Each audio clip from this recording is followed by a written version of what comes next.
And then the grid is a hot topic these days.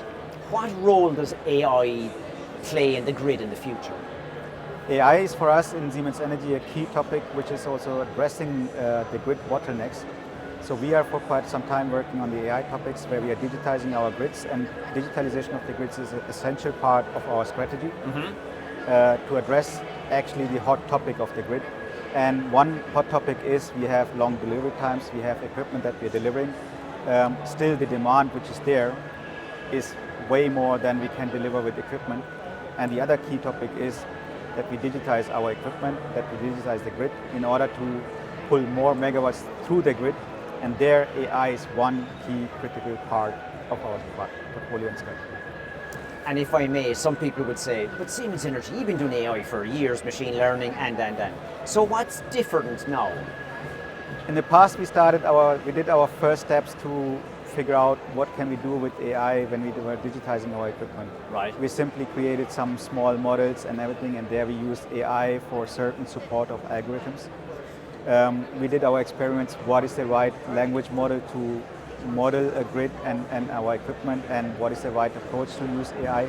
But now we are using AI entirely, holistically, for the entire digitalization of the grid. So it's not one piece to digitize it. It's not a little silo. It's not siloed, it's entire grid, and it's also affecting and used in the operation of the grid.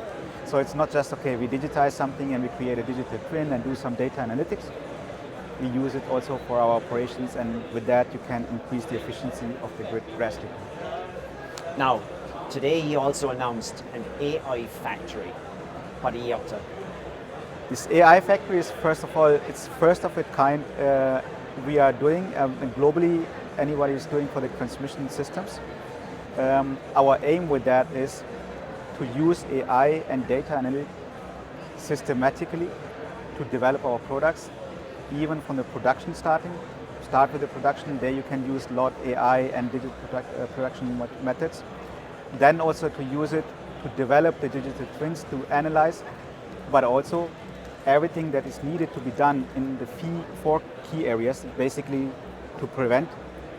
If you can prevent something in the grid, what is happening, there you can use AI for analytics to predict what might happen with weather forecasting, what is actually the loading and everything. That's something you can do. And the third topic is also, if something happens in the grid, you can very fast, with this cluster, with the AI factory, analyze what exactly happened. And the last topic is to restore the grids.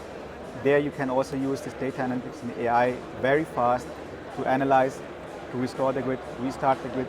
So all the facets of operating a grid and being also more resilient in operations, that's what the AI factory is for. And especially this allows also our customers to use it, and this is a co-creation space which we want to do together with our customers.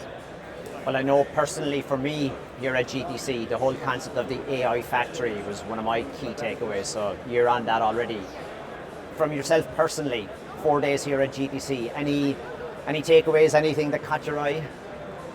The key takeaways, it's for me, third time I'm here, and last year the topic of power was not that famous here.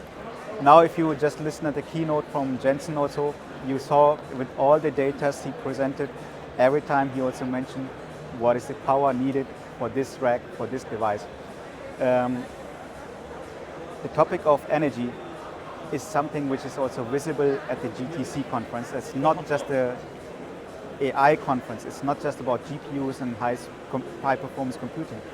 It's a lot about also, this is a society topic, and it's aware and it's available, and everybody's talking about this topic. To any booth you go, this topic of efficiency of energy is something which is in the mind, and that's something which is also very fantastic and also amazing to see in the AI conference, that this is a challenge where, especially on the grid side, we can use it also, but everybody's also aware how to use it. That's something which is also for me fascinating this year. Yeah, I've been in the Indian energy industry for so many years, and normally it was kind of off in the back. Was there. It was back in the background. I paid a bill, and wow, who cares?